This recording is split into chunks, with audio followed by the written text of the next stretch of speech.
ओम शांति। ओम शांति बाबा।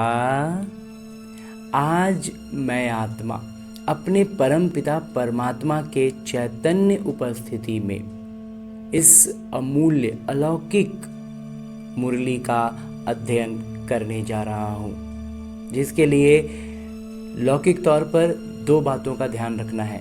एक कि बड़े फुर्सत से, एकदम इत्मीनान से अपने हाथों में स्वयं से मुरली का अध्ययन करना है, जिसके कारण हम बाबा के चैतन्य एक एक शब्द का अध्ययन जब गहराई से करते हैं तो बाबा मुझसे कह रहे हैं ऐसा अनुभव पाते हैं, और उनकी चैतन्य उपस्थिति का अनुभव से हम भाव विभोर हो उठते हैं। और साथ ही साथ जब दिनचर्या में हमारे लौकिक किरदार में वो कुछ भी परिस्थिति आती है तो बाबा की मुरली की वो बात कानों में ऐसे गूंजती है जैसे बाबा मेरे साथ उस वक्त भी खड़े हैं और मुझसे कान में बात को दोहरा रहे हैं। जब कोई हमारा लौकिक प्रिय हमसे कुछ कहता है तो हमें उनकी बात याद रहती है ना।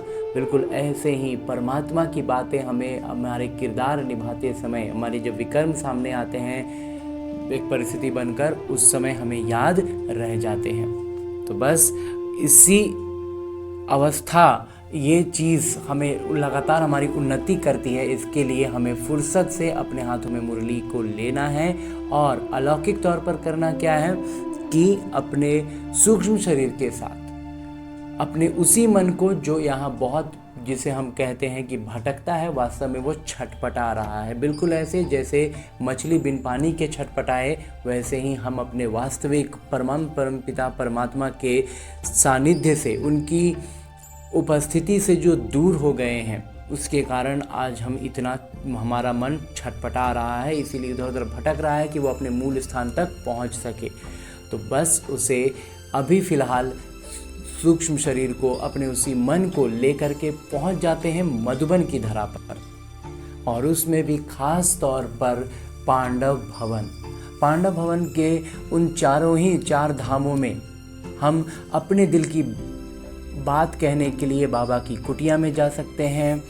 बाबा से लाड प्यार पाने के लिए बाबा के कमरे में जाकर बिना कुछ कहे, बिना कुछ सुने, बस सिर्फ बाबा और मैं, बाबा मुझसे प्यार कर रहे हैं, मैं बाबा के गोद में अपना सर रखे हुए हूँ और बाबा मुझसे दुलार रहे हैं, मेरे सर पर हाथ फिरा रहे हैं, ये अनुभव पा सकते हैं।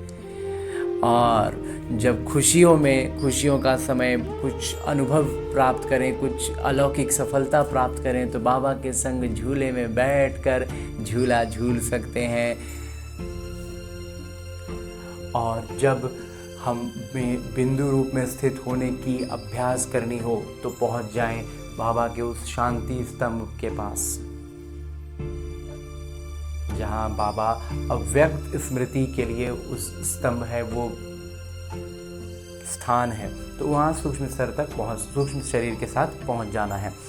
अभी फ़िलहाल हम चलते हैं हिस्ट्री हॉल में, जहाँ साकार तन का आधार लेते हुए मेरे बाबा ने ये मुरली चलाई थी।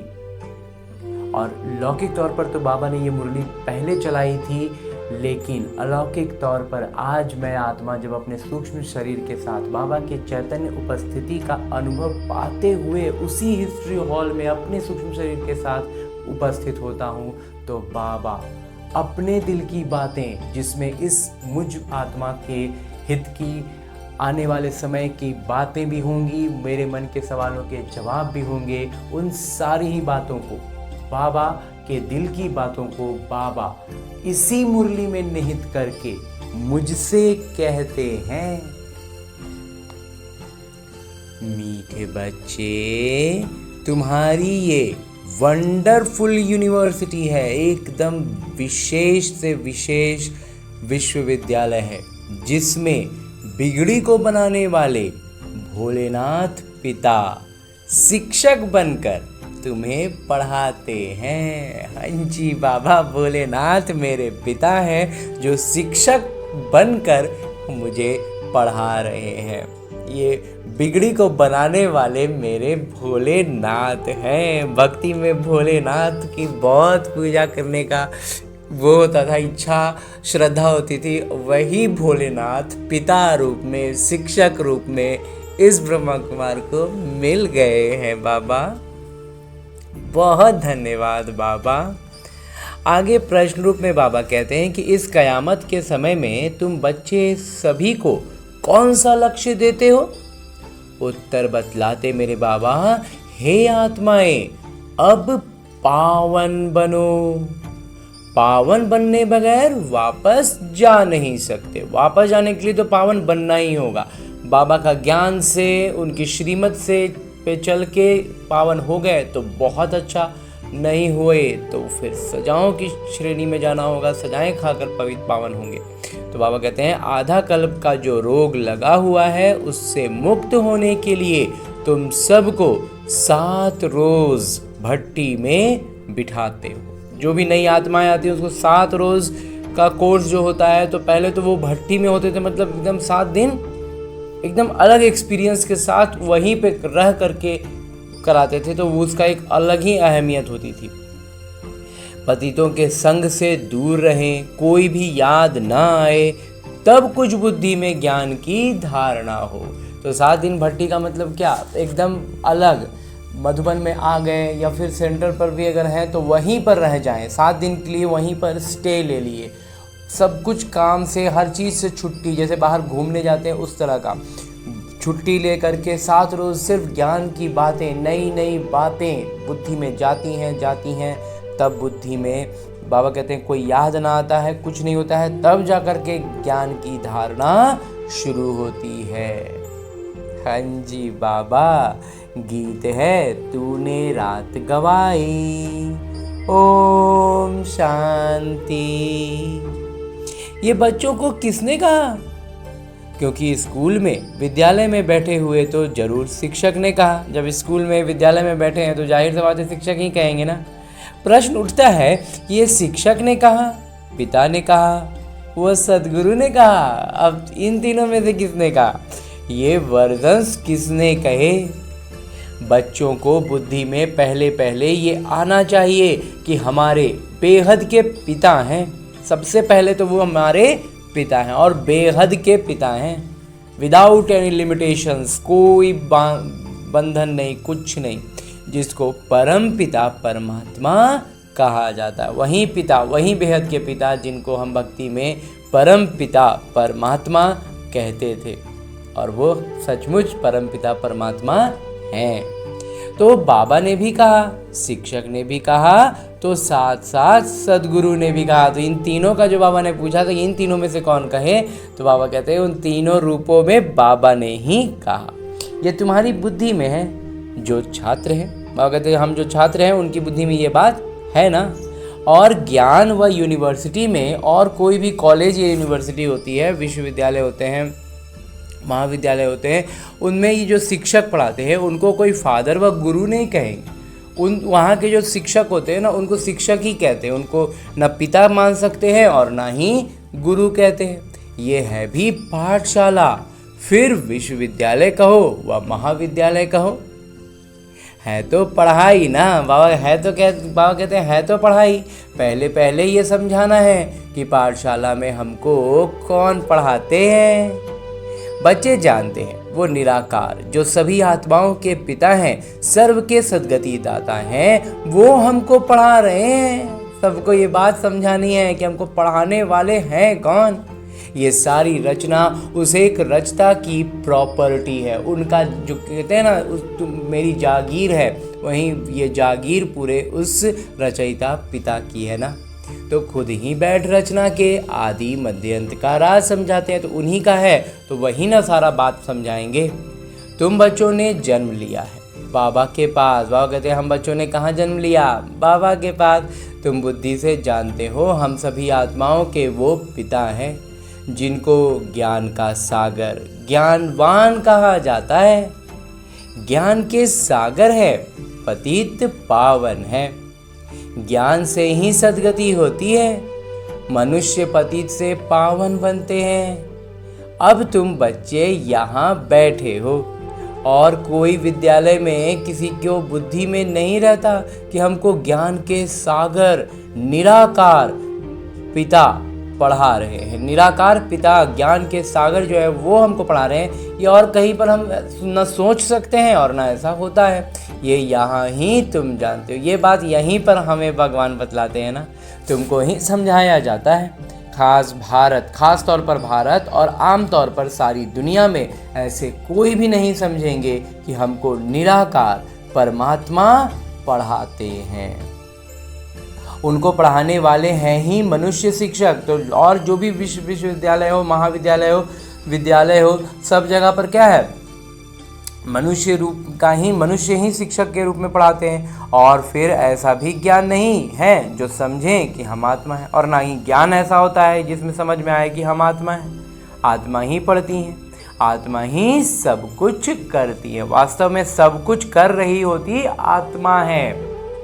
हर चीज़ आत्मा कर रही होती है, बस ये डिवाइस की तरह इस्तेमाल होता है। जैसे रोड में हम ट्रैफिक में गाड़ियों को देखते हैं ना, कहते हैं ना, अरे देखो वो टू व्हीलर कैसे दायां बाएं करके भाग रहा है, अरे देखो वो गाड़ी ऐसे कर रहा है, वो गाड़ी अचानक ब्रेक लगा।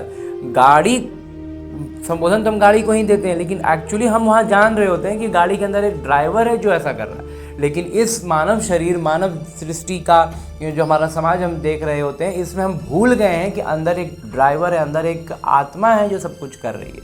हम गाड़ी को ही देख रहे होते हैं। जो बड़ा गाड़ी वाला है तो बहुत ज़्यादा जो वो अपना वो दिखा रहा है, अरे बड़ा गाड़ी रहे छोटा गाड़ी रहे, गाड़ी तो मतलब ट्रैफिक है, रोड है, तो उसमें गाड़ियाँ तो होंगी ही। बस वैसे ही हम आत्माएं हैं, कोई अमीर है गरीब है, सबका अपना अपना रोल है, बाकी है तो सब आत्मा। सबके अंदर बैठा तो इंसान एक ड्राइवर ही है ना, तो आत्मा ही सब कुछ करती है। तो ये बात हमारी बुद्धि में एकदम ना स्पष्ट होना चाहिए, और ये अनुभव होना चाहिए। जब भी हम किसी से बात करें, कोई कुछ करे, हम कोई काम करते हैं, उसमें ये समझ में आना चाहिए कि ऊर्जा जो है ना, वो ऊर्जा मुझ आत्मा की लग रही है। डिवाइस का अपना है, जैसे जो एक क्रेन होता है ना, उस क्रेन में भी क्या है,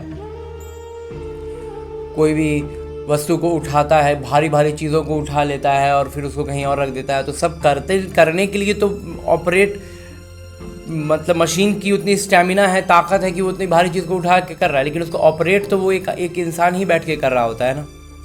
तो जिस गाड़ी को वो ऑपरेट कर रहा है उसकी कैपेसिटी कम ज़्यादा हो सकती है। कोई साधारण कार है, कोई है कि बड़ी ट्रक है, तो वो कैपेसिटी शरीर की अलग अलग हो सकती है, लेकिन ड्राइव करने वाला वो आदमी ही होता है। बिल्कुल वैसे ही यहाँ हम आत्माएं जो हैं वो अलग अलग शरीर में है, तो सबका अलग अलग किरदार के हिसाब से, कोई अमीर है, गरीब है, मोटा है, पतला है, अलग अलग तरह के हैं, लेकिन है सबके भीतर एक आत्मा। और आत्मा की पहचान बाबा बतलाते हैं, एकदम शांत स्वरूप आत्मा है, प्रेम स्वरूप आत्मा है। हर एक आत्मा का ओरिजिनल क्वालिटी वही है।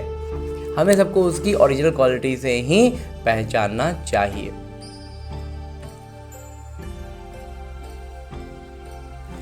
बाबा कहते हैं फलाना नौकरी आत्मा करती है। नौकरी वगैरह मतलब जो कुछ भी, जो किरदार निभा रहा है वो आत्मा कर रहा है ना, इन अंगों द्वारा। फलाना नौकरी भी आत्मा करती है अंगों द्वारा, हर काम अंगों द्वारा आत्मा करती है। ये एकदम हमारी बुद्धि में एकदम अनुभव के साथ स्पष्ट होना चाहिए। उनको तो ये रहता है कि हम फलाना है, लेकिन जब हम अज्ञानता में होते हैं, बाबा का ज्ञान नहीं मिला होता, तो हम क्या लगता है, जो शरीर होता है उसी को अपने आप को वहीं समझने लगते हैं। झट अपना नाम रूप याद आ जाता है, हम ये करते हैं, हम ऐसे करते हैं, शरीर का नाम ही याद आ जाता है, परंतु वो गलत है। तो जो होता है ना, जैसे ड्राइवर ही होता है जो, जैसे क्या कहें उसको, जैसे सरकारी गाड़ी का जो ड्राइवर होता है, उसको एक एटीट्यूड चढ़ जाता है, वो हमेशा एकदम दबा के गाड़ी चलाएगा, उसको कोई फ़र्क नहीं पड़ता है। क्यों? क्योंकि उसका एक एटीट्यूड बन गया है कि मेरा गाड़ी से कुछ भी हो भी गया तो कोई फ़र्क नहीं पड़ने वाला, हम सरकारी ड्राइवर हैं। तो उस तरह का एक एटीट्यूड बन, तो बिल्कुल वैसे ही तो जो अमीर किरदार में, अमीर आदमी का, बड़े आदमी जिसको हम लौकिकता में बड़ा आदमी कह देते थे, उस बड़ा आदमी का किरदार में है ना, तो उसको एक एटीट्यूड बन जाता है कि हम तो ऐसे ही हैं, हम ये करते हैं, हम वो करते हैं, मेरा गाड़ी का ये स्पीड होता है। कैसे होता है? बिल्कुल वैसे ही ये आत्मा जो किरदार निभा रही होती है, उस किरदार के अनुसार खुद को अनुभव करने लगती है। तो बाबा कहते हैं लेकिन ये गलत है, हम तो पहले आत्मा है ना, पीछे ये शरीर लिया है तो सब इंसान। अगर उदाहरण में देखें तो हर कोई एक व्यक्ति आदमी है, लेकिन बाद में आपका हिसाब से आपको अलग गाड़ी मिल गया, ये होगा, उसका भी पूरा एक क्राइटेरिया सेट है, क्या क्यों मिलता है, कैसे मिलता है, लेकिन मोटा मोटी अभी यहाँ पे है तो उसी को देखने लग जाते हैं। बाबा कहते हैं शरीर का नाम बदलता रहता है, आत्मा का नाम तो नहीं बदलता, आत्मा तो एक ही है। बाबा ने कहा है मुझ आत्मा का एक ही नाम शिव है। ये सारी दुनिया जानती है, बाकी इतने सब नाम शरीरों पर रखे जाते हैं। बाबा कहते हैं पूरा दुनिया जानता है कि बाबा का बस एक नाम शिव है, बाकी जितना भी नाम है शरीर पर है। शिव बाबा को तो शिव ही कहते हैं, बस उनका कोई शरीर नहीं दिखाई पड़ता। मनुष्य के ऊपर नाम पड़ता है, मैं फलाना हूँ, हमको फलाना शिक्षक पढ़ा रहे हैं। नाम लेंगे ना तो लौकिकता में तो हम नाम लेते हैं ना, फलाना शिक्षक से पढ़ते हैं, मेरा फलाना नाम है। तो वास्तव में आत्मा शरीर के द्वारा शिक्षक का काम करती है, उनकी आत्मा को पढ़ाती है। संस्कार आत्मा में होते हैं, तो जो शिक्षक रूप में पढ़ा भी रहे होते हैं वो आत्मा ही पढ़ा रही होती है ना, उसका संस्कार में होता है पढ़ाने का। अंगों द्वारा पढ़ाती है, शरीर का आधार लेकर के पढ़ाती है। मुख से बोलना, हाथों से समझाना, कुछ भी करना, डायग्राम बनाना, तो सब हाथ से कर रहे हैं, मुख से कर रहे हैं, चेहरा का एक्सप्रेशन से समझा रहे हैं। किरदार निभाती है, वो सब किरदार है संस्कार अनुसार। और वो सब किरदार कैसे निभाता है? अपना संस्कार के अनुसार। वास्तव में हम फिर देखिए अपना संस्कार कह देते हैं, अपना नहीं है, वो रावण के द्वारा जो ढकेल के हमें दिया गया वो हमने अपना लिया, तो हम उसको अब अपना संस्कार कह देते हैं। वास्तव में हमारा अपना संस्कार तो परमपिता परमात्मा द्वारा दिया गया अनादि संस्कार है, पवित्रता का, शांति का, प्रेम का, सुख का, शक्तियों का, ज्ञान का और आनंद का। तो बाबा कहते हैं परंतु देह पर नाम जो पड़े हैं उस पर सारे धंधे आदि चलते हैं। लेकिन क्या होता है, जो किरदार हमें मिला होता है, जो शरीर के हिसाब से हमें वो होता है, नाम मिलता है, उसी के अनुसार सब कुछ इस दुनिया का, लौकिक दुनिया का तो सब उसी अनुसार चलता है ना। यहाँ तुम बच्चे जानते हो, हमको निराकार पिता पढ़ाते, वह कहते हैं, लेकिन हम यहाँ आकर जानते हैं कि वो सब कुछ एकदम सेकेंडरी है, उसका अपने आप होने वाला परछाई है। वो जब हमारी मन की स्थिति, हमारा आत्मा का जैसा क्वालिटी होगा ना, उस अनुसार वो बाहर की सारी चीज़ें मैनिफेस्ट हो रही हैं, होती हैं। तुम्हारी बुद्धि कहीं चली गई, हम आत्मा उस पिता के बने हैं। वह कहते तुम्हारी बुद्धि कहाँ जाके फंस गई है, हम तो उस पिता के बच्चे, उनको पहचान रहे हैं ना। आत्मा समझती है निराकार पिता हमको आकर इस साकार द्वारा पढ़ाते हैं। इन साकार तन का आधार लेकर के वही परमपिता परमात्मा मुझे पढ़ा रहे हैं ना, उनका नाम है शिव।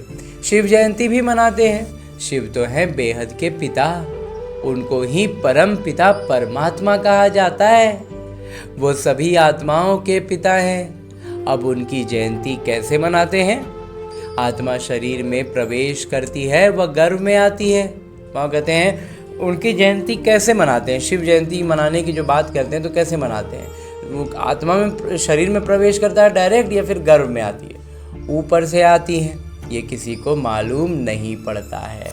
वह कहते हैं बाबा, शिव बाबा है ना, वो जन्म में नहीं आते, इसलिए वो गर्भ में नहीं आएंगे, वो डायरेक्ट आकर के प्रवेश करते हैं। और इसी के लिए छोटा सा एक उदाहरण है, उदाहरण क्या, सच्चाई है कि भक्ति में जो हम मंदिर में पूजा करने जाते हैं ना, तो देवी देवताओं के मंदिर में कि जो मंदिर बनते हैं, उस पूरा मंदिर बनने के बाद देवताओं की मूर्ति को दरवाजे से लाया जाता है और स्थापित करके फिर वो प्राण प्रतिष्ठान का जो भी कार्यक्रम आयोजन होता है वो किया जाता है। लेकिन जहाँ भी शिव मंदिर बनेगा ना, वहाँ द्वार से उनकी प्रवेशता, शिवलिंग की प्रवेशता द्वार से नहीं कराई जाती है। गुंबज बनता है, गुंबज का ऊपर खुला रखा जाता है और वहाँ ऊपर से उनको, उस शिवलिंग को नीचे उतारा जाता है और वहाँ उसको स्थापित किया जाता है। फिर उसके बाद पेंटिंग कर दिया जाता है उसको, मतलब ढाँप के रख दिया गया और फिर गुंबज उम्बज बना के मंदिर के बाकी सारे काम कंप्लीट कर दिए गए, तब फिर प्राण प्रतिष्ठान होगा और बाकी सारा कुछ होगा। लेकिन अवतरण उनका सीधा ऊपर से होता है। इस बात का कोई ना कोई भूला बिसरा बात रहा होगा, तभी भक्ति में ये काम होता है। नहीं तो भक्ति में देवी देवताओं के मंदिर को द्वार से ला रहे हैं, मतलब जन्म हो रहा है गर्भ से। लेकिन शिव बाबा का जन्म गर्भ से नहीं हो रहा है, वो द्वार से नहीं आते हैं। जो लौकिक प्रक्रिया होती है द्वार, कोई भी आएगा तो द्वार से ही आएगा ना, वो द्वार से नहीं आते, वो डायरेक्ट ऊपर से आते हैं। इसी के लिए शायद भक्ति में ये परंपरा, रिवाज, नियम रहा, क्योंकि बाबा कहते हैं ना आटे में नमक मिसल सच्चाई होती है, वही कुछ होगा। इसलिए बाबा कहते हैं कि गर्भ में नहीं आते हैं, ऊपर से आती है। ये किसी को भी मालूम नहीं पड़ता। ये प्रक्रिया करते हैं लेकिन मालूम नहीं पड़ता है। क्राइस्ट को धर्म स्थापक कहते हैं। उनकी आत्मा पहले पहले ऊपर से आनी चाहिए। सतोप्रधान आत्मा आती है, कोई भी विकर्म किया हुआ नहीं है। धर्म स्थापक है ना, तो वो जब आएगी तो उसने कोई भी विकर्म किया हुआ नहीं, क्योंकि वहाँ परम धाम में सब एकदम अपनी शुद्ध अवस्था में वहाँ बैठे हुए हैं, अपने किरदार अनुसार आएंगे। तो जब आएंगे तो वो प्योर आत्मा रहेगी जिस समय आएगी, तो तभी तो वो धर्म स्थापन कर पाई ना। पहले सतो प्रधान, फिर सतो रजो तमो में आते हैं और तब विकर्म होते हैं। तमो में आते हैं, तमो प्रधान हो जाते हैं तो विकर्म बढ़ जाते हैं। पहले आत्मा जो आएगी, पहले जो आत्मा आएगी सतो प्रधान होने के कारण कोई दुख नहीं भोग सकती। आधा समय जब पूरा होता है तब विकर्म करने लगती है। जब आधा समय पूरा हो जाता है, आधा कल्प बीत जाता है, रावण की प्रवेशता होती है, विकारों का हमारे ऊपर छाया एक तरह से कहें तो पड़ने लगता है, विकारों की प्रवेशता होती है, हल्का हल्का विकार हमें टच करने लगता है और हम विकारों के से संलिप्त होकर कर्म शुरू कर देते हैं, तभी तो वो विकर्म हो जाता है। और अब तो पूरी तरह से उसके अधीन हो गए हैं, विकारों के अधीन होकर के कर्म करते हैं, इसीलिए वो विकर्म हो जाता है। आज से 5000 वर्ष पहले बरोबर सूर्यवंशी राज्य था और सब धर्म बाद में आए। भारतवासी विश्व के मालिक थे। भारत को अविनाशी खंड कहा जाता है और कोई खंड था नहीं। तो शिव बाबा हैं बिगड़ी को बनाने वाले। भोलेनाथ शिव को कहा जाता है, न कि शंकर को। वहाँ कहते भोलेनाथ कहने का मतलब किसको कहते हैं? शिव बाबा को, शंकर को नहीं। भोलेनाथ शिव बिगड़ी को बनाने वाले हैं। शिव और शंकर एक नहीं है, अलग अलग हैं। ब्रह्मा विष्णु शंकर की कोई महिमा नहीं है। वास्तव में बाबा कहते हैं इस ब्रह्मा की, विष्णु की और इस शंकर की कोई महिमा नहीं है।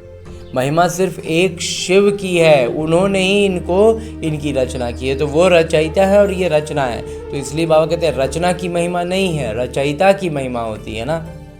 लौकिक तौर पर भी कोई जो कुछ बनाए तो उस बनाने वाले की खासियत गिनी जाती है ना, जो बना हुआ है उसकी क्या खासियत। तो बस वही चीज़ बाबा यहाँ कह रहे हैं। तो महिमा सिर्फ एक शिव की है जो बिगड़ी को बनाते हैं। कहते हैं मैं साधारण बूढ़े तन में आता हूँ, इसने 84 जन्म पूरे किए, अब खेल पूरा हुआ। ये पुराना चोला, पुराने संबंध भी खल्लास हो जाने वाले हैं। बाबा कहते पुराना चोला, पुराना संबंध सब खत्म हो जाएगा ना, ये पूरा दुनिया ही विनाश होने वाला है ना। अब किसको याद करें? तो बाबा कहते जब मिटने वाली इस दुनिया में, एक गीत ये भी है ना, मिटने वाली इस दुनिया में अब मोह लगाना क्या। तो अब किसी से भी क्या मोह रखना, उसके बारे में क्या सोचना, विचारना, चिंतन करना। अब किसको याद करें? वो कहते सब तो जाने वाला है, खत्म होने वाली चीज़ को याद नहीं किया जाता। नया मकान बनता है तो फिर पुराने से दिल हट जाती है। नया बन जाएगा ना तो स्वतः ही है कि शुरू में लगता है अरे पुराना में ये है वो है, इसको नहीं छोड़ेंगे, लेकिन जब नया में रहने लग जाए ना तो पुराना छूट ही जाता है। ये अक्सर होता है, मतलब शायद ही कोई हो जो एकदम ज़बरदस्ती कब पकड़े हुए हो, ऐसा होगा कोई नहीं तो ज़्यादातर लोगों को नया में आ गए। नई गाड़ी ले लेते हैं तो सोचते हैं अगर घर में जगह हो तो पुरानी को हटाएंगे नहीं, लेकिन वो नया चढ़ते फिर पुराना पूरा जर्जर हो जाता है। तो उसको फिर जो भी हो बेचें, किसी को दे दें, जो भी करें, लेकिन मतलब वो फिर नहीं यूज़ कर पाते हैं। कुछ दिन तक थोड़ा समय पर यूज़ करेंगे, फिर धीरे धीरे एकदम ही छूट जाता है। तो नया घर के साथ भी वही होता है। नया घर में एक बार शिफ्ट कर गए ना तो सोचेंगे कि कुछ दिन जाके वहाँ रहेंगे पुराने घर में, लेकिन नहीं हो पाता है। तो जब सामने होती हैं चीज़ें, सब कुछ सोचते समझते, दोनों में कुछ क्वालिटीज़ इसमें भी, कुछ क्वालिटीज़ इसमें भी, ऐसे होता है, फिर भी हम नहीं कर पाते। एक बार नया में आ गए तो पुराना में नहीं जा पाते। तो फिर जब सामने रहते में नहीं जा पा रहे हैं, पति दुनिया में रह के नहीं जा पा रहे हैं, तो जब हम नई दुनिया में जाने की बात करते हैं, नया स्वर्ग में जाने की बात करते हैं, तो फिर हम इस पुरानी दुनिया से मोह ममत्व जुड़ाव ही रखें क्यों? जब ये बात हमें मालूम हो गई, स्पष्ट है कि ये छूट ही जाना है, तो फिर पूरा ही छोड़ देते हैं ना। फिर झूठ मूठ का वो इस पुरानी दुनिया, अभी जो हम लौकिकता में लगता है ना कि अरे पुराना घर को पूरा छोड़ेंगे नहीं, थोड़ा सा उससे कनेक्शन क्यों रखेंगे? जब अब नहीं रख पा रहे हैं तो तब क्यों रखें? तो अपने संस्कारों को पूरा बदल देना है ना। बाबा कहते हैं ये फिर है बेहद की बात। तो वो तो हो गई हद की, और ये बाबा जो बतला रहे वो है बेहद की बात। तो सर्व की सद्गति होती है, अर्थात रावण के राज्य से सबको छुटकारा मिलता है। रावण ने सबको बिगाड़ दिया है। बाबा कहते हैं ये रावण का किया धरा है, सबको बिगाड़ दिया। भारत बिल्कुल ही कंगाल भ्रष्टाचारी है। लोग भ्रष्टाचार समझते हैं करप्शन, एडल्ट्रेशन को, चोरी ठगी को, परंतु बाबा कहते हैं पहला भ्रष्टाचार है मूतपलीती बनना, विकारी बनना, मन में विकारों का ख्याल आना, विकारों में उलझ जाना, ये हुआ भ्रष्टाचार। भ्रष्टाचार को सही बात है, हम लोग करप्शन से मतलब एक दूसरे को जो चोरी करते हैं, एक दूसरे की ठगी करते हैं, धोखा देते हैं, मिलावट करते हैं, ये सब चीज़ों को हम समझते हैं करप्शन। बाबा कहते हैं नहीं, मन में विकारों का आना, विकारों में हमारा अटक जाना, ये हुआ भ्रष्टाचार। शरीर विकार से पैदा होता है, इसलिए इसको विकारी दुनिया कहा जाता है। सतयुग को निर्विकारी कहा जाता है। हम सतयुग में प्रवृत्ति मार्ग वाले देवी देवता थे। कहते हैं पवित्र होने से विकार बगैर बच्चे कैसे पैदा होंगे?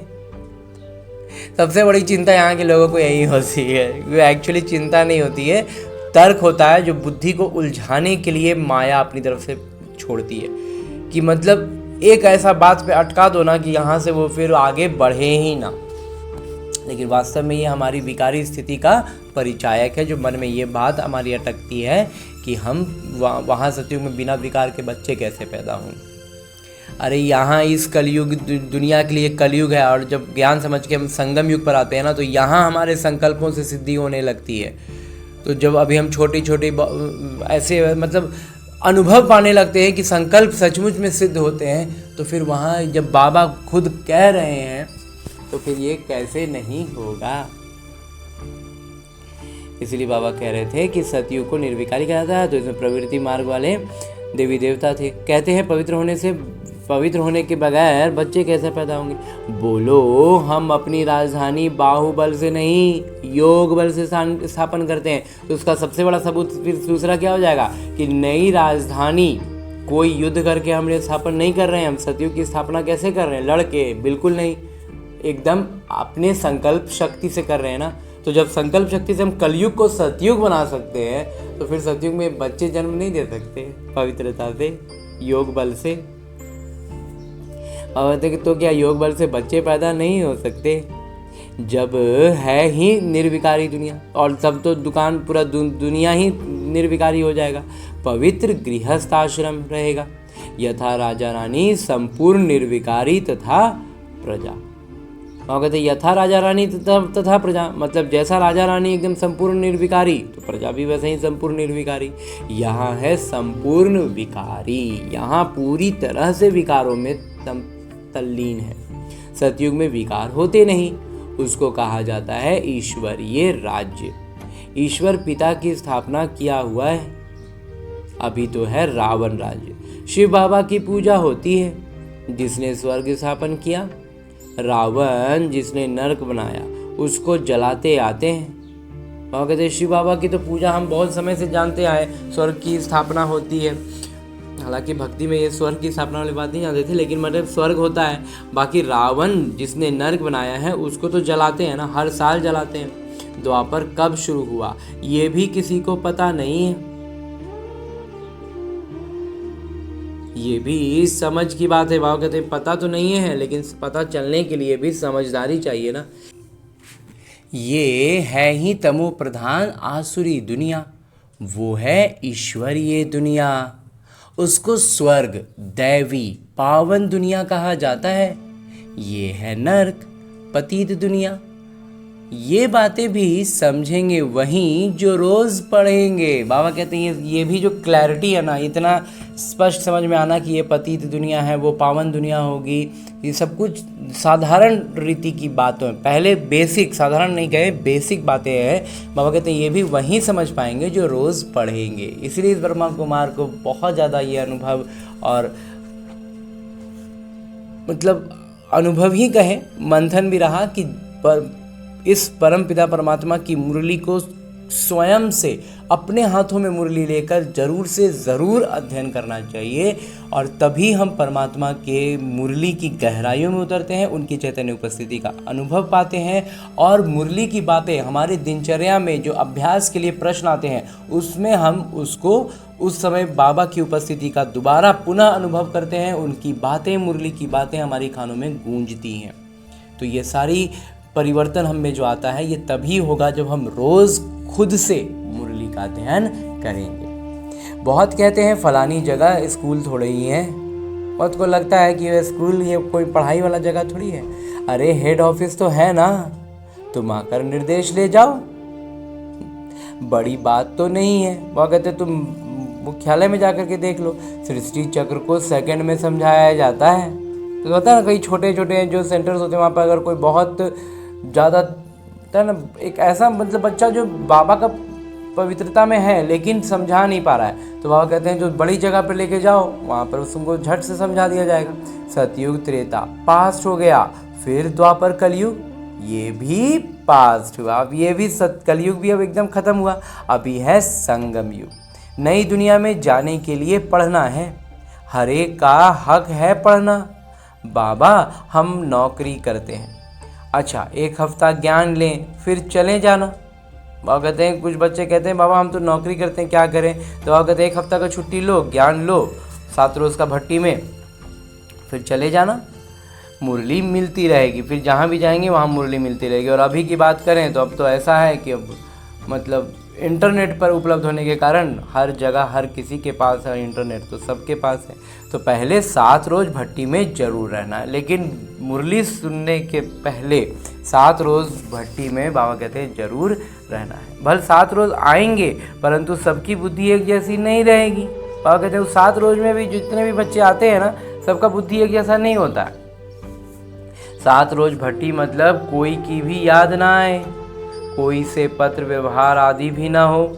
बाबा कहते हैं 7 दिन रहने का मतलब किसी से कोई कम्युनिकेशन नहीं, याद भी नहीं करना है। सब एक जैसे तो समझ नहीं सकते, लेकिन तब भी हर कोई एक जैसा थोड़ी समझेगा। यहाँ पतितों को पावन बनना है, ये पतितपना भी रोग है। आधा कल्प के महारोगी मनुष्य हैं। बाबा कहते हैं आधा कल्प का महारोग लगा हुआ है मनुष्यों को, उनको अलग बिठाना पड़े। बाबा कहते हैं उनको क्या है, जो बहुत ज़्यादा रोग से बाहर नहीं हो पाए हैं, उनको कहते हैं अलग बिठाना पड़े, कोई का भी संग ना हो। बाहर जाएंगे उल्टा सुल्टा खाएंगे, पतित के हाथ का खाएंगे। तो सतयुग में देवताएं पावन है ना, उनके लिए देखो खास मंदिर बनते हैं। देवताओं को फिर पतित छू ना सके, बाबा कहते हैं खास मंदिर बनता है, और मतलब देवी देवताओं की मूर्तियां रखी जाती है, उसको भी हर कोई नहीं छूता है। भक्ति में भी हम देखते थे ना, हर कोई नहीं छुएगा, वहाँ पर जो पंडित जी रहेंगे वहीं छूते थे। तो बाबा कहते हैं वो क्या है, हमारी अभी की पवित्रता का वो पराकाष्ठा है कि मूर्तियों को भी हर कोई छूने का में प्रावधान नहीं रखा गया। तो इसलिए बाबा कहते हैं कि सतयुग में देवताएं पावन हैं, उनके लिए देखो खास मंदिर बनते हैं, और देवताओं को फिर पतित छू भी ना सके। इस समय तो मनुष्य बिल्कुल पतित और भ्रष्टाचारी हैं। शरीर विष से पैदा होता है, इसलिए इनको भ्रष्टाचारी कहा जाता है। सन्यासियों का भी शरीर विष से बना हुआ है। बाबा कहते हैं फिर चाहे सन्यासी ही क्यों ना हो, वो उनका भी जन्म तो विकार से ही हुआ है, क्योंकि समय ही नहीं है कि निर्विकारी रूप से कोई जन्म ले। बाबा कहते हैं पहले पहले आत्मा को पवित्र होना है, फिर शरीर भी पवित्र चाहिए। बाबा कहते हैं पहले आत्मा पवित्र बनेगी और फिर उस आत्मा की स्थिति के हिसाब से शरीर पवित्र मिलेगा। इसलिए पुराने इम्प्योर शरीर, इस अशुद्ध शरीर सब विनाश हो जाने। बाबा कहते हैं ये जितना भी अशुद्ध शरीर है ना, ये सब विनाश हो जाएगा। आत्मा अपनी एकदम वास्तविक अवस्था को छू लेगी और तब उसके अनुसार देवी देवताई जन्म में आएंगे उतना श्रेष्ठ शरीर लेकर। सबको वापस जाना है, तो एक बार तो वापस सबको जाना है। ये है कयामत का समय, सबको पवित्र बन वापस जाना है। भारत में ही होलिका मनाते हैं। यहाँ 5 तत्वों के शरीर तमो प्रधान हैं। सतयुग में शरीर भी सतो प्रधान होते हैं। श्री कृष्ण का चित्र है ना, नर को लात मारते होते हैं, और क्योंकि सतयुग में जाना है। वहाँ कहते नर को पैरों से पीछे ढकेल रहे हैं क्योंकि सतयुग में जाना है। क्योंकि मुर्दे को भी जब शमशान में ले जाते हैं तो पहले मुंह शहर तरफ, पैर शमशान तरफ करते हैं, फिर जब शमशान के अंदर घुसते हैं तो मुंह शमशान तरफ कर देते हैं, मुंह शमशान तरफ कर देते हैं। ये चीज़ किया जाता है, परंपरा में होती है। ये सारी चीज़ें क्यों करते हैं मालूम नहीं है। शमशान, अभी तुम स्वर्ग में जाते हो तो तुम्हारा मुंह उस तरफ है। वहाँ अब तुम स्वर्ग तरफ जा रहे हो तो तुम्हारा मुंह स्वर्ग की तरफ होना चाहिए। शांति धाम और सुख धाम, पैर दुख धाम की तरफ। तो सिर हमारा किधर होगा, मुंह किधर होगा, स्वर्ग की तरफ, शांति धाम की तरफ, सुख धाम की तरफ, और पैर किधर होगा, दुख धाम की तरफ। वो तो मुर्दे की बात है, यहाँ तो पुरुषार्थ करना होता है। वो तो एक लाश होती है, उसका खाली लौकिकता से काम कर रहे होते हैं। यहाँ पर तो ये अलौकिक बात हो रही है ना, इसमें पुरुषार्थ करना है। तो स्वीट होम को याद करते करते तुम आत्माएं स्वीट होम में चली जाएंगी, उस मीठे घर की याद में रहेंगे तो हम मीठा घर पहुंच जाएंगे ना। यह है बुद्धि के अभ्यास, और ये बाबा कहते हैं अभ्यास से होगा। ये बाबा बैठ सब राज समझाते हैं। तो पहले ज्ञान समझ सुनते हैं, फिर उससे मंथन करते हैं तो समझते हैं, फिर उसको जीवन में अपनाते हैं तो धारणा होती है, और फिर वो धारण हो जाता है तो हम फरिश्ता बन जाते हैं, फिर देवता बन जाते हैं। तो कहते हैं ये सारा राज बाबा समझाते हैं। तुम जानते हो अभी हम आत्माओं को जाना है घर। ये पुराना चोला, पुरानी दुनिया है। नाटक पूरा हुआ, मतलब 84 जन्म का किरदार निभाया। ये भी समझाया है कि सब 84 जन्म नहीं लेते हैं। तो अन्य धर्म वाले तो ऐसे भी नहीं लेंगे। जो आते ही बाद में हैं और धर्म में, उनके जरूर उनके कम जन्म होंगे। इस्लामी से बौद्धियों का कम, क्रिश्चियन का उनसे कम। गुरु नानक सिख लोग आए ही अभी हैं। गुरु नानक को 500 वर्ष हुआ तो वो थोड़े ही 84 जन्म लेंगे। हिसाब किया जाता है 5000 वर्ष में इतने जन्म, तो 500 वर्ष में कितने जन्म हुए होंगे, 12-13 जन्म।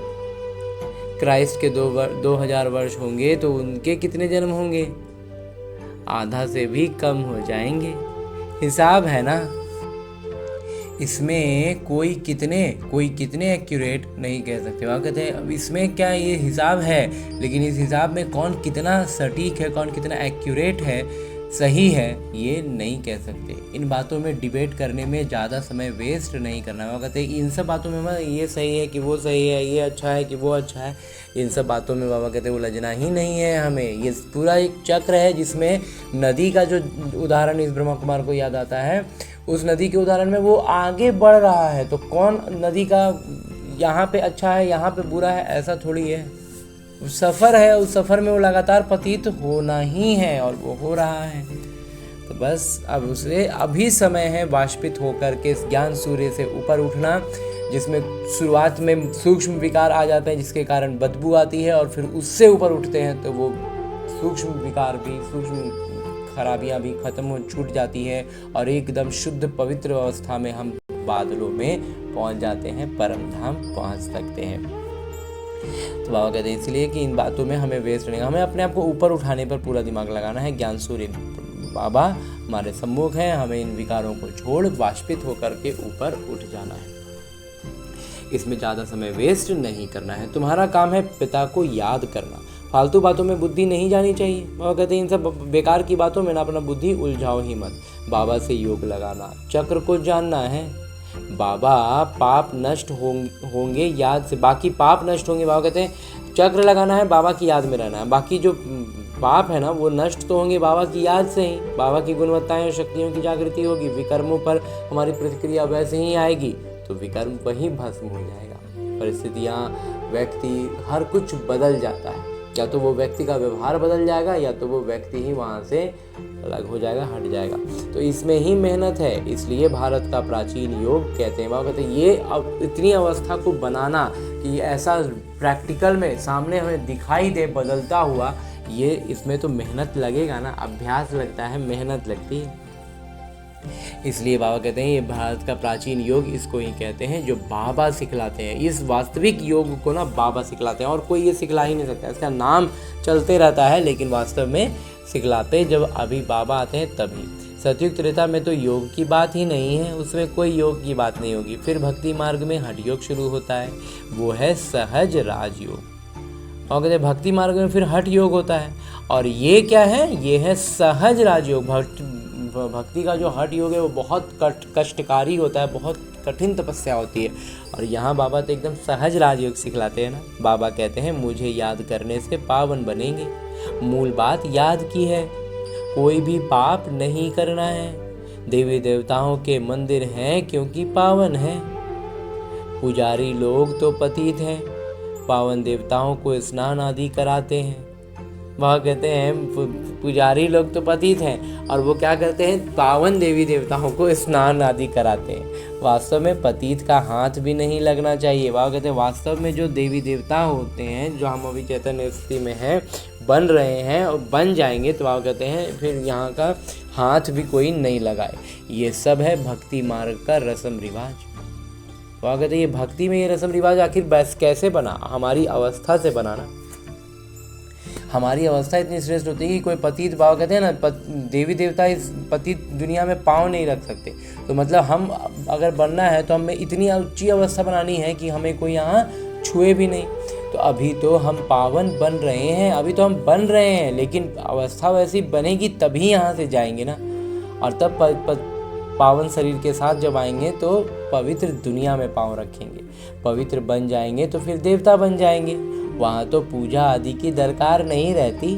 सर्व का सद्गति दाता है ही एक बाबा, उनको ही भोलेनाथ कहते हैं। मैं आता हूँ पतित दुनिया, पतित शरीर में, पुराने रावण राज्य में।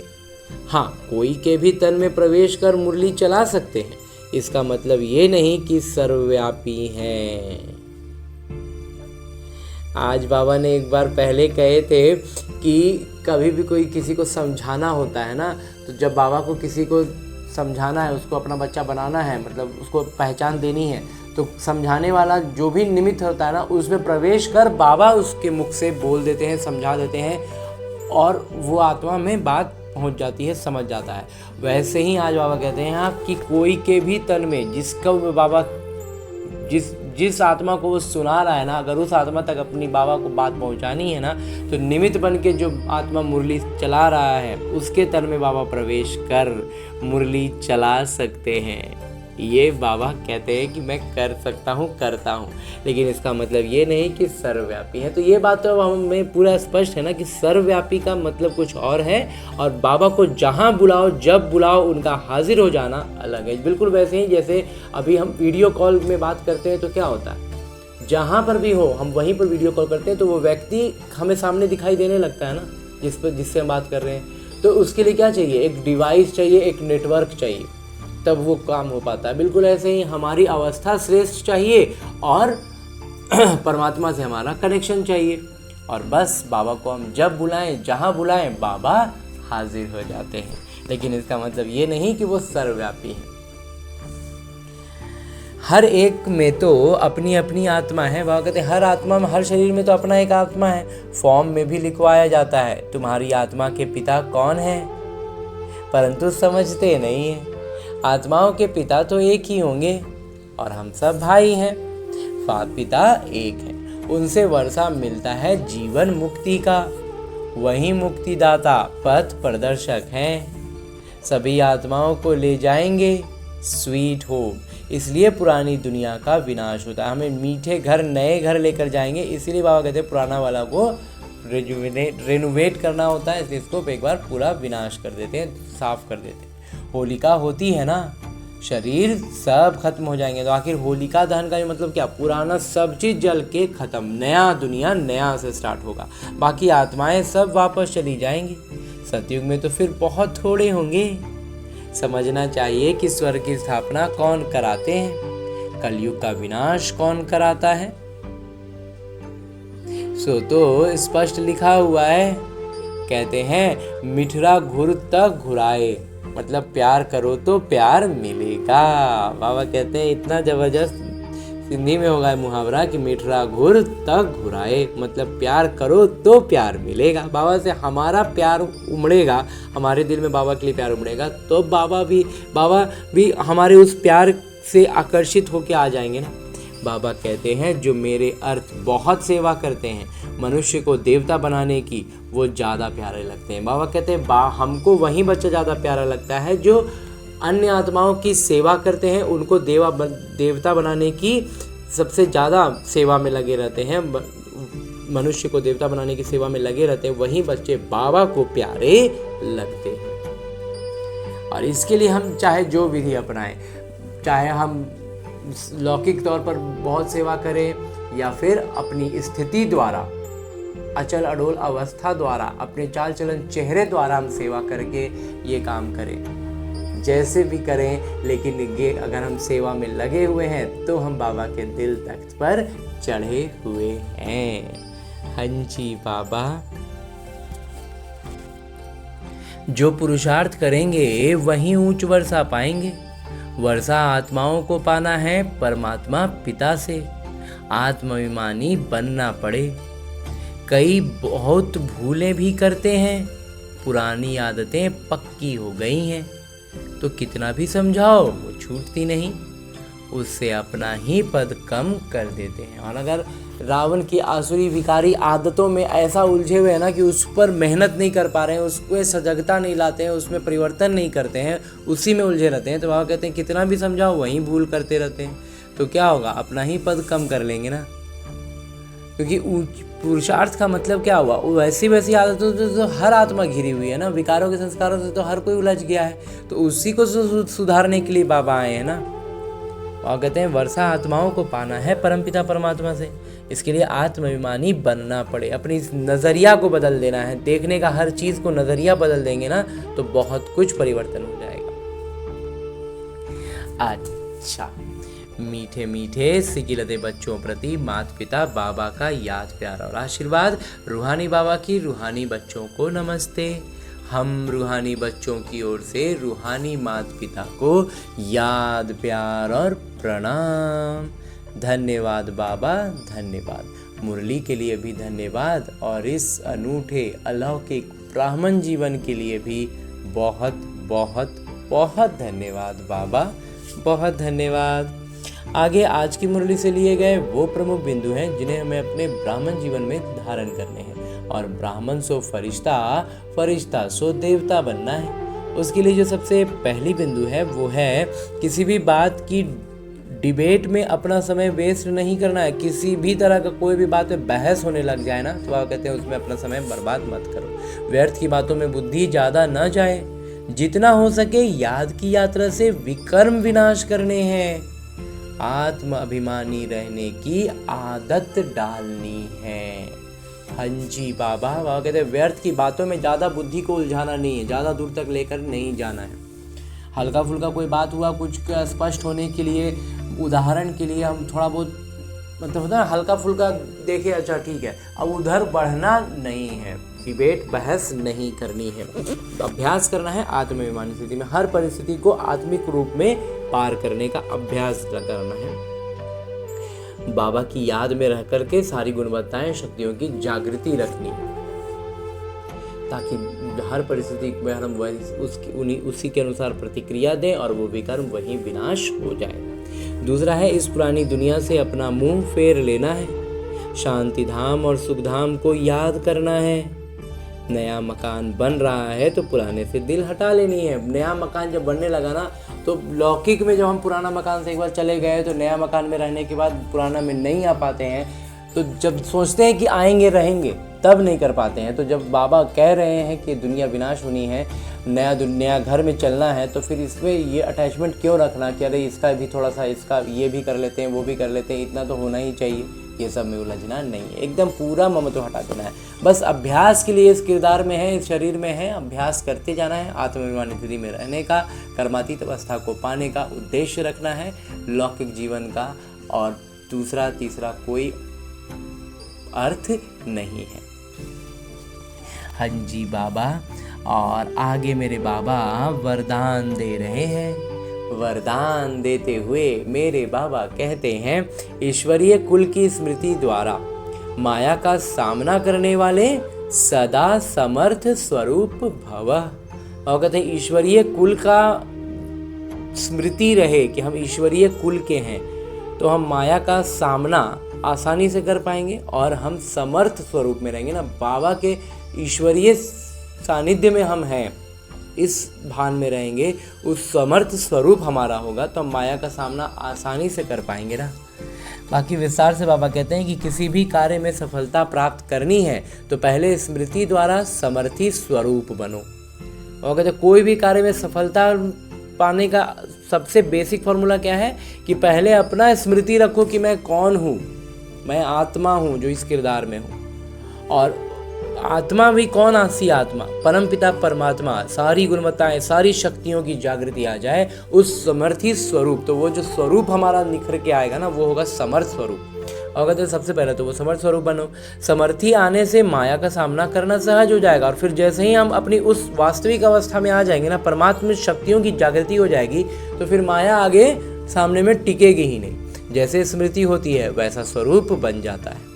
और कहते हैं बुद्धि में जैसा स्मृति रहेगा ना, हमारा स्वरूप वैसा ही हो जाएगा। इसलिए सदा शक्तिशाली स्मृति रहे कि जब तक ये ईश्वरीय जन्म है तब तक हर क्षण, हर संकल्प, हर कार्य ईश्वरीय सेवा पर हूँ। बाबा कहते हैं ये शक्तिशाली स्मृति का मतलब क्या हुआ कि मेरा एक एक, ये जो मेरा ईश्वरीय जन्म हुआ है, इसका हर एक क्षण, हर एक संकल्प और हर एक कार्य ईश्वरीय सेवा पर ही है। हम मतलब कहते हैं ऑन ड्यूटी हैं। हमारा ये ईश्वरीय कुल है। ये स्मृति की सीट सर्व कमजोरियों को समाप्त कर देती है। और कहते हैं ये जो ईश्वरीय कुल का स्मृति हमें रहेगा ना कि हम परमात्मा के जब प्यारे बच्चे हैं, तो फिर बाकी सारी कमजोरियां स्वतः ही समाप्त हो जाएंगी, क्योंकि परमात्मा की सारी गुणवत्ताएं, सारी शक्तियां मुझ आत्मा में सक्रिय हो जाएंगी। तो कमजोरियों का जगह कहाँ बचेगा। हम परमात्मा के सानिध्य में उनकी गोद में जाकर बैठ जाएंगे, तो बाबा के आसपास भी माया और कमजोरियां कुछ टिक सकती हैं क्या? नहीं ना। तो बस हमें बाबा की गोद में चढ़े रहना है। और आगे स्लोगन है, मुरली का उपदेश है कि सत्य समय प्रमाण स्वयं सिद्ध होता है। बाबा कहते हैं सत्य जो होता है ना, वो समय प्रमाण स्वयं सिद्ध होता है, उसे सिद्ध करने की आवश्यकता नहीं। बाबा पहले भी कह चुके हैं और आज फिर एक बार दोहरा दे रहे हैं कि सत्य जो है ना वो स्वयं सिद्ध होता है। आज बाबा उसको समय प्रमाण लगा दे रहे हैं कि जब उसका समय होगा ना, वो स्वतः एकदम से सामने वाले का, जिसको बोलते हैं ना बोलती बंद कर देना बोलचाल की भाषा में, वही कर देगा।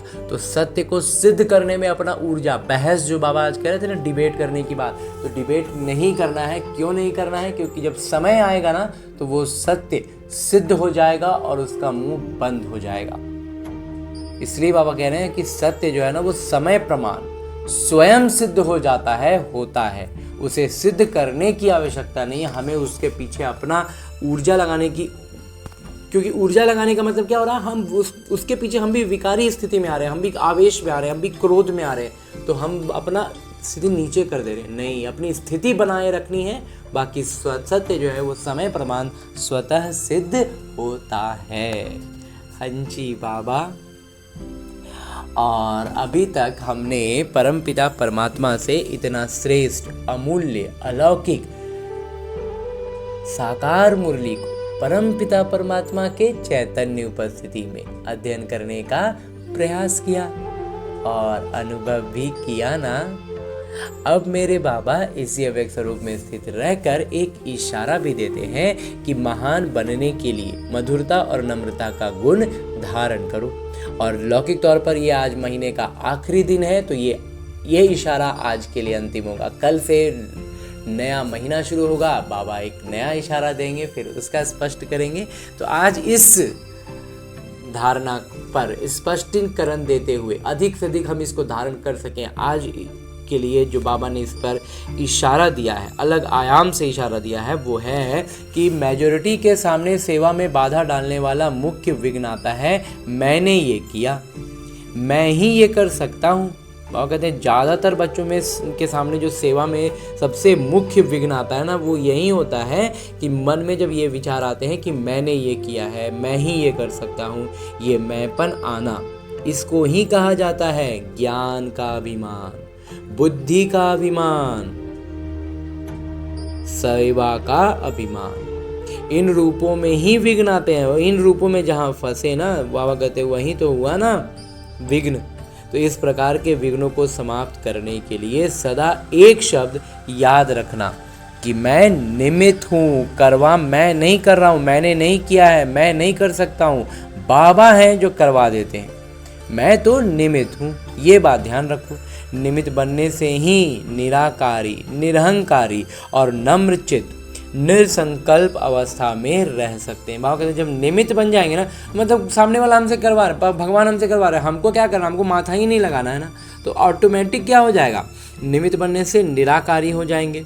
मैं आत्मा निराकारी हूँ, निरहंकारी हूँ, मुझे मेरा कोई उसमें रोल ही नहीं है, तो हम किस बात का अहंकार करें, तो निरहंकारी हो जाएंगे। नम्रचित रहेंगे, कोई कैसे करना है, क्या करना है, बाबा करवाएंगे, तो हमको उसमें संकल्प भी नहीं चलाना, तो निसंकल्प हो जाएंगे।